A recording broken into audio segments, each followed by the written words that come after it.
Je m'appelle Camille Dupont. J'ai 31 ans.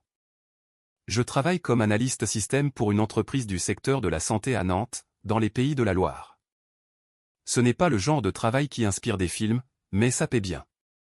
Environ 85 000 € par an, et je suis doué pour ça. J'ai toujours été d'un naturel analytique, la femme qui remarque les schémas récurrents avant même que les autres ne réalisent qu'il y a quelque chose à remarquer.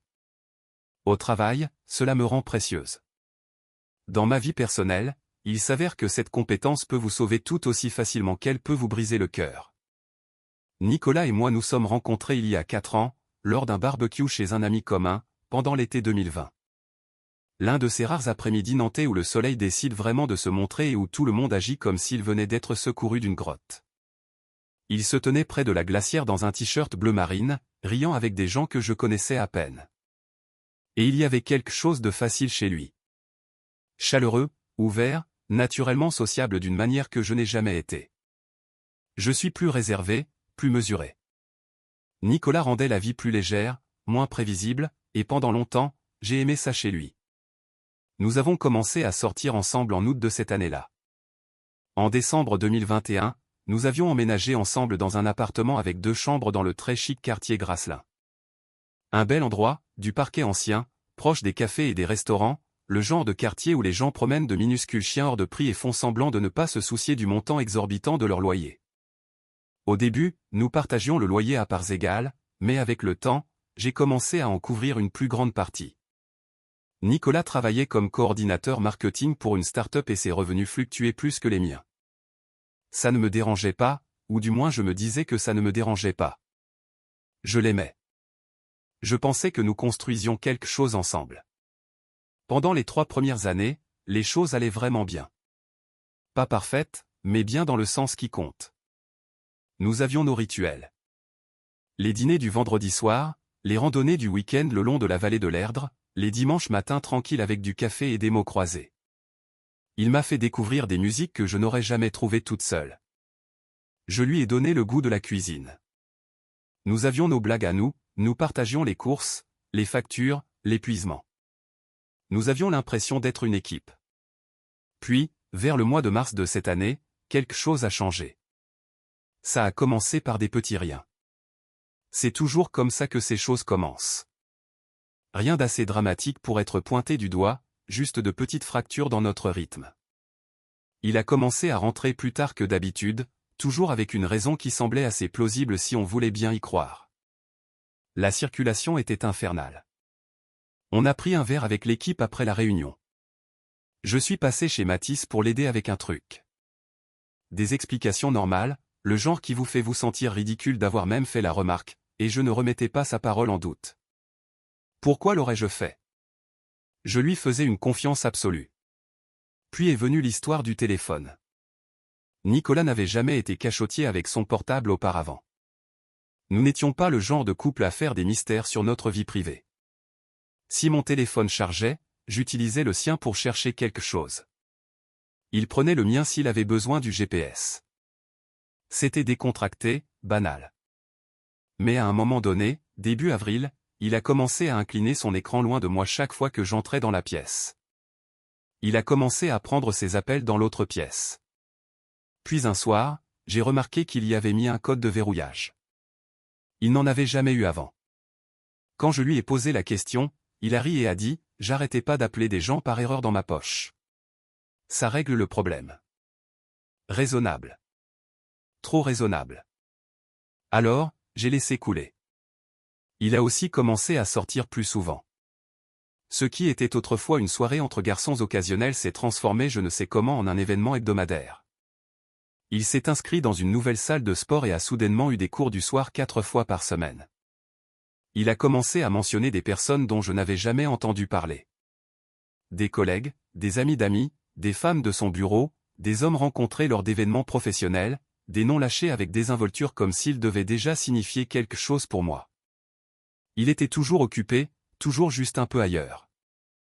Je ne suis pas d'un naturel jaloux. Je n'ai jamais été du genre à exiger des comptes rendus constants ou à jouer au détective à chaque changement d'humeur. Mais quelque chose en moi avait commencé à prêter attention, que je le veuille ou non. Mon instinct se nouait autour de choses que mon esprit ne pouvait pas encore prouver. Puis vint le mardi 16 avril. Je suis rentré chez moi vers 18h30. L'appartement était silencieux, à l'exception du son étouffé de la voix de Nicolas venant de la chambre. La porte était entr'ouverte. J'ai posé mon sac, enlevé mes chaussures et je suis allé dans la cuisine pour faire réchauffer un reste de pâte. Il est resté au téléphone pendant au moins 15 minutes. Je n'arrivais pas à distinguer les mots, mais j'entendais le ton. Bas, secret. Des petits rires discrets s'y mêlaient. Quand il est enfin sorti, il avait une expression sur le visage dont je me souviens encore clairement. Pas de la culpabilité, pas exactement. C'était plus proche de l'anticipation, comme s'il cachait un secret qui l'excitait. « Salut, mon cœur », a-t-il dit en s'appuyant contre le plan de travail. « Salut, tout va bien ? » « Ouais, carrément. En fait, je voulais te parler d'un truc. » J'ai levé les yeux de mon ordinateur portable. « Qu'est-ce qu'il y a ? » Il a glissé une main dans sa poche et a dit « Je prévois un voyage à Ibiza avec des potes. » J'ai souri par automatisme. « Oh, sympa. Quand ça ? » « Le week-end prochain, de vendredi matin à mardi. » « Eh bien, ça a l'air génial, ai-je dit. Tu as beaucoup travaillé. Tu mérites une pause. » Il n'a hésité qu'une seconde, mais je l'ai vu. « En fait, a-t-il précisé, c'est plutôt un truc entre potes. Pas de copine, pas de conjointe, juste nous. » Voilà. Une phrase assez simple en apparence, innocente même. Mais quelque chose dans la façon dont il l'a dite m'a glacé le sang. « Bien sûr, ai-je répondu. C'est logique. Amusez-vous bien. » Il avait l'air soulagé, plus soulagé que quiconque ne devrait l'être en obtenant la permission pour un simple voyage. « Merci, mon cœur. Je savais que tu comprendrais. » Cette nuit-là, je n'ai pas pu dormir. Je n'arrêtais pas de rejouer la conversation dans ma tête, l'hésitation, la façon dont il avait formulé la chose, l'appel téléphonique privé juste avant. Tout semblait clocher d'une manière que je ne pouvais pas justifier par la logique. Vers 2 heures du matin, j'ai pris une décision dont je ne suis pas fier. Nicolas dormait à côté de moi, respirant calmement. Son téléphone était sur la table de nuit, écran vers le bas. Je connaissais le code parce que je l'avais vu le taper assez de fois, sans avoir l'intention de le mémoriser. 2505. Son anniversaire. Je l'ai pris, je l'ai déverrouillé, j'ai ouvert les messages. La première chose que j'ai vue était un groupe de discussion. Équipe Ibiza. Mon estomac s'est noué si violemment que la sensation était physique. Il y avait 5 personnes dedans. Nicolas. 2 noms que je reconnaissais comme étant ses vrais amis et 2 que je ne connaissais pas. L'un d'eux était une femme. J'ai commencé à faire défiler l'écran et, d'un coup, toute la vérité s'est dévoilée devant moi. Des messages aguicheurs, des blagues privées, des projets qui ne m'impliquaient clairement pas. Une référence à un séjour à Bordeaux en février, un voyage dont il m'avait dit qu'il était strictement professionnel. Des photos, des captures d'écran, et un message de lui qui a fait trembler mes mains, Camille n'en a aucune idée. Un autre message de l'un des participants, tu vas sérieusement continuer à lui mentir jusqu'après Ibiza. Sa réponse est venue quelques lignes plus bas, je gérerai ça plus tard. Je ne vais pas gâcher ce voyage. Je suis resté assise là, dans le noir, lisant chaque mot avec mon pouls qui battait dans ma gorge. Il y a des moments où votre vie n'explose pas d'un seul coup. Elle se réorganise simplement, en silence, pour devenir quelque chose de méconnaissable. C'était l'un de ces moments. Au moment où le ciel a commencé à s'éclaircir derrière la fenêtre, j'avais arrêté de pleurer. Et j'avais un plan. Le mercredi matin, j'ai agi tout à fait normalement. C'était la partie la plus difficile. Préparer le café comme si de rien n'était. Lui demander comment il avait dormi. L'embrasser sur le pas de la porte tout en sachant exactement qui il était vraiment. Il m'a souri de la même façon qu'il le faisait toujours. Décontracté, à l'aise, comme si la vie que nous avions construite ensemble était toujours intacte. Elle ne l'était pas. À la seconde où la porte s'est refermée derrière lui, je n'ai pas hésité. J'ai agi vite. Le premier appel a été pour le propriétaire, Gérard. Il a la soixantaine, il est à la retraite et possède quelques biens immobiliers dans la région nantaise. Nous avons toujours eu de très bonnes relations. Je n'ai jamais eu de retard de loyer, jamais causé de problème, je l'ai même aidé à réparer un robinet une fois quand il ne trouvait pas de plombier disponible. Gérard, ai-je dit en gardant une voix posée. J'ai besoin de vous parler du bail. Je ne lui ai pas raconté toute l'histoire. Je n'en avais pas besoin. Je lui ai juste dit que Nicolas et moi nous séparions et je lui ai demandé quelles étaient mes options. Il y a eu un silence à l'autre bout du fil. C'est dur, Camille, a-t-il dit. Je suis désolé de l'entendre. Puis il est devenu pragmatique. Le bail est à vos deux noms, a-t-il poursuivi. Techniquement, il faudrait qu'il accepte d'en être retiré, mais si vous pouvez payer un mois de loyer supplémentaire d'avance, je peux rédiger un nouveau bail à votre seul nom. C'est d'accord, ai-je répondu. Aucune hésitation, aucune arrière-pensée. Je vous fais le virement aujourd'hui. L'appel suivant a été pour une entreprise de déménagement. Vendredi matin, leur ai-je dit. Déménagement d'un volume équivalent à une chambre, très tôt. Après cela, j'ai loué un box dans un garde-meuble de l'autre côté de la ville. 3 mois payés d'avance, propre, simple, temporaire. Ensuite, je me suis assise dans le salon, j'ai regardé l'appartement et j'ai commencé à trier. Le jeudi soir, pendant que Nicolas faisait ses valises pour Ibiza, je faisais les miennes pour toute autre chose. Il était dans la chambre, valise ouverte, la remplissant de vêtements que je l'avais vu porter 100 fois, de chemises que j'avais pliées, de chaussures que j'avais nettoyées, d'une version de lui dont je réalisais maintenant qu'elle s'était lentement glissée hors de ma vie sans jamais m'en avertir. Il fredonnait. Il fredonnait carrément, comme s'il n'était pas sur le point de s'enfoncer dans un mensonge qu'il construisait depuis des mois. Je me suis appuyé contre l'encadrement de la porte et je l'ai observé une seconde. « Tu as vraiment hâte de faire ce voyage ?» ai-je dit. Il a levé les yeux, avec un grand sourire. « Oui. J'en ai vraiment besoin. » Cette phrase m'a presque fait rire. « Besoin. » Oui, ai-je dit doucement. « Tu en as besoin. » Il s'est approché, a passé ses bras autour de moi comme si tout allait bien. « Tu vas me manquer ?» a-t-il dit. « Tu vas me manquer aussi » ai-je répondu. Et pour la première fois en 4 ans, mes mots signifiaient quelque chose de complètement différent de ce qu'il croyait. Le vendredi matin est arrivé vite. 7 heures. Son Uber l'attendait déjà en bas. Je l'ai aidé à porter sa valise, j'ai tenu la porte, je l'ai regardé monter. Il s'est penché par la fenêtre.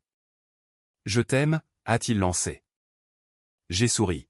« Amuse-toi bien. » La voiture s'est éloignée et c'est ainsi que le compte à rebours a pris fin. Je suis remonté, j'ai fermé la porte, j'ai pris mon téléphone. « Vous pouvez monter » ai-je dit au déménageur. À 8h30, ils étaient là. 3 hommes, professionnels, efficaces. J'avais déjà fait le plus dur la nuit précédente. Tout dans l'appartement était divisé en 2 catégories. Les miennes et les siennes. Il n'y avait plus de points communs. Plus d'espace partagé, plus d'identité commune, juste des objets. Ses vêtements, ses chaussures, son matériel de sport, les petites choses aussi. Des chargeurs, des livres, des objets pris au hasard qui avaient autrefois semblé faire partie d'une vie à deux. Même les photos. Ce fut le seul moment qui m'a ralenti. Des photos de nous, des voyages, des vacances, des moments qui m'avaient semblé réels à l'époque. Je les ai emballés quand même, soigneusement, méthodiquement, car les sentiments ne changent pas les faits. À 11h, tout ce qui lui appartenait avait disparu. Chargé dans un camion, emmené de l'autre côté de la ville, enfermé dans un garde-meuble à son nom. L'appartement a immédiatement semblé différent. Plus grand, plus calme, à moi. Je ne me suis pas attardé sur ce sentiment très longtemps. Il restait encore une chose à faire. À 13h, le serrurier est arrivé. À 15h, les serrures étaient changées. Chaque clé, chaque point d'accès.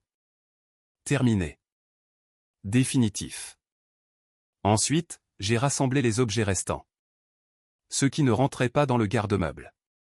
Son vélo, quelques cartons, des plantes dont il ne s'était jamais occupé de toute façon. Je les ai descendus, je les ai placés soigneusement sur le trottoir, j'ai tout étiqueté avec son nom, clair, visible. Puis j'ai écrit un mot. Simple, direct, sans émotion. J'espère qu'Ibiza en valait la peine. Tes affaires sont dans un garde-meuble. Les informations du box te seront fournies une fois que tu auras réglé le solde impayé que tu me dois. Je l'ai scotché sur le carton du dessus, j'ai reculé, je l'ai regardé un instant, puis je suis remonté, je me suis servi un verre et j'ai attendu. Le week-end s'est passé tranquillement. Pas d'appel, pas de message. Bien sûr que non. Il était occupé à vivre la version de sa vie qui ne m'incluait pas. Mardi soir, 19h. Mon téléphone a sonné. Son nom. J'ai laissé sonner 2 fois, puis j'ai décroché.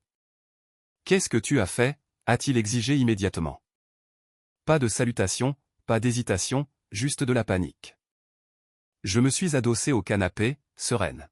« Bon retour », ai-je dit. « C'était comment Ibiza ? » « Ne joue pas à ça », a-t-il craché. « Pourquoi toutes mes affaires sont dehors ? Pourquoi je ne peux pas entrer dans l'appart ? » « La plupart ne sont plus dehors », ai-je répondu. « Elles y sont restées pendant 4 jours. » Silence à l'autre bout. « Tu es folle ? Ce sont mes biens. »« C'est dans un garde-meuble », ai-je rétorqué. « Tu y auras accès une fois qu'on aura réglé nos comptes. »« Tu ne peux pas faire ça », a-t-il dit. « C'est illégal. »« J'appelle la police. »« Vas-y », ai-je dit. « Tu n'es plus sur le bail. » Ça l'a arrêté. Net. Quoi ? Je m'en suis occupé, ai-je ajouté. Légalement. Nouveau silence. Il avait compris. Pas tout, mais suffisamment. Tu as fouillé dans mon téléphone, a-t-il dit doucement. C'est vrai. Tu n'en avais pas le droit. Et tu n'avais pas le droit de me mentir pendant des mois. Cela a mis fin à la discussion pour ce moment-là.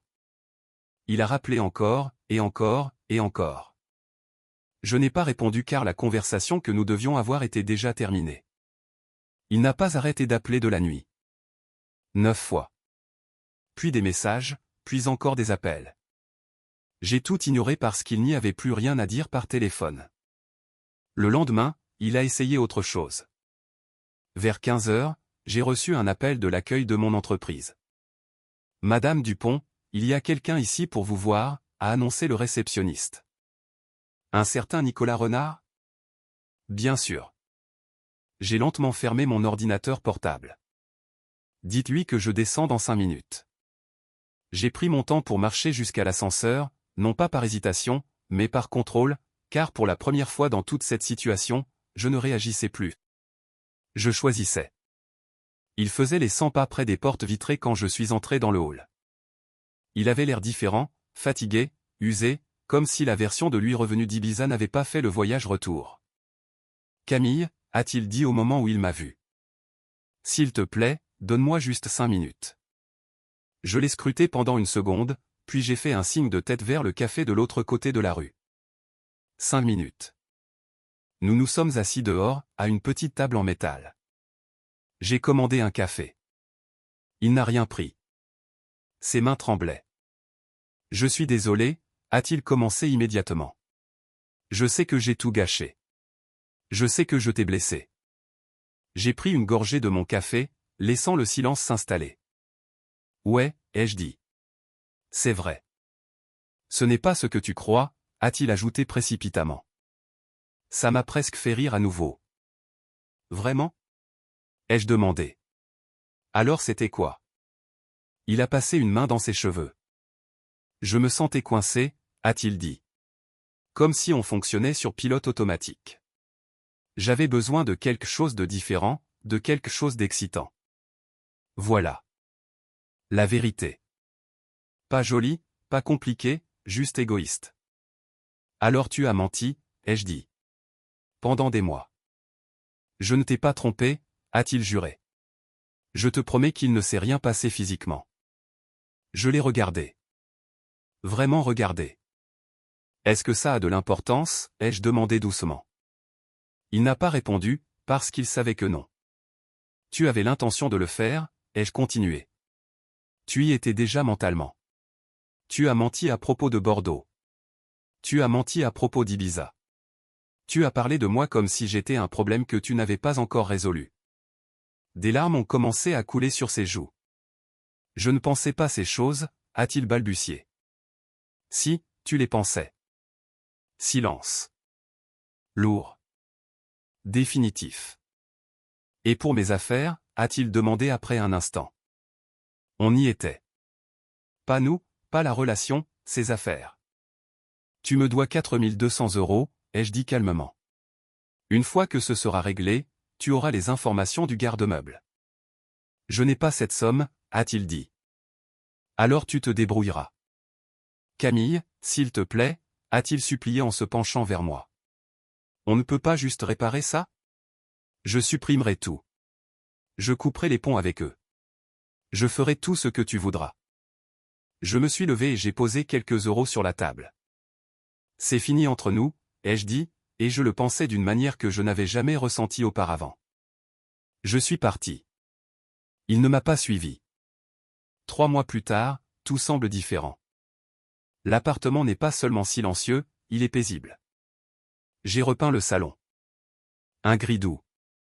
Je me suis débarrassé de choses dont je ne réalisais même pas qu'elles me faisaient penser à lui. J'ai acheté un nouveau canapé. J'ai accroché des tableaux que j'aime vraiment. J'ai commencé à aller à la salle de sport régulièrement. J'ai perdu du poids. Pas parce que j'en avais besoin, mais parce que j'en avais envie, car pour la première fois depuis longtemps, je faisais des choses pour moi. J'ai appris par des amis communs qu'il a emménagé avec l'une des femmes du voyage. Bien sûr qu'il l'a fait. Apparemment, ils sont officiellement ensemble maintenant. Réseaux sociaux, photos, la totale. Tant mieux pour eux, sincèrement, car peu importe ce qu'ils ont construit, cela a commencé exactement de la même manière que notre histoire s'est terminée. Et je ne veux absolument pas faire partie de ça. Au bout de 60 jours, l'entreprise de garde-meubles m'a contacté. Bien non réclamé. La politique est claire. J'ai vendu la majeure partie. Meubles, vêtements, appareils électroniques. J'en ai tiré environ 1100 € et j'ai fait don du reste. Je n'ai gardé qu'une seule chose, un mug. Il me l'a offert il y a 2 ans.